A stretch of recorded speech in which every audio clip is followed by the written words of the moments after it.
Hi everyone. In this video, we are going to learn how to make a to-do. So a to-do is basically a range of your data that you're creating a mask on, and it's to isolate that one time or space of data to sort of work with. So these are found over here in ranges and masks, and you automatically have your all. And once you define a reference spectrum, you have your reference mass spectrum to do, and then everything else that shows up here, you have to create. I think that the best way to create the to-do is from the time series. That's what I'm going to show you in this video. So we're going to just create a time series of one mass by going with our selection. And this was from the 5121 chamber experiment in spring 2025. And this is when we injected some xylene. We had multiple different student groups inject from a bulb into the chamber in a row. And here we can see is after the last injection and some mixing. So what I'm going to do is I'm going to create a to-do right here, which is kind of like a post-injection peak for the xylene at 107. So what you want to do is you want to create a box by clicking and dragging with a left click.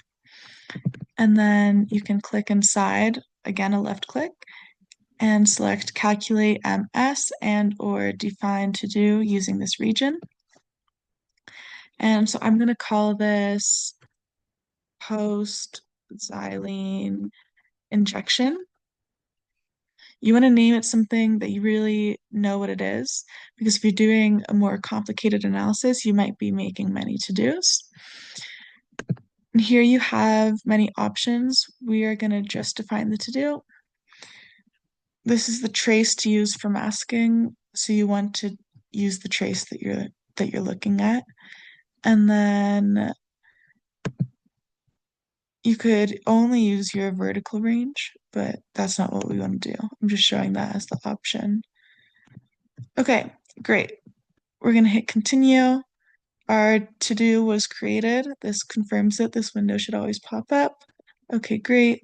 We can close our time series plot. And now in to-dos, we have our new one, post-xylene injection. And so what you can do is instead of doing all with all the files as we've been doing in every plot so far, you can do in your post-xylene injection only, and then you could make a stick spectrum of that. And so I show you this because your next homework task is going to be to make a to-do of your own, but then also to make a difference mass spectrum. So to help you but not give away the difference mass spectrum, if you double click on it, or just a regular mass spectrum from anything, whether it's a to-do or not, you can see exactly what data was used, but this is helpful for the to-do. And now you can go into your data browser and find that, and maybe you'll make multiple to-dos to make your difference mass spectrum for the homework task. Okay, good luck and thanks so much.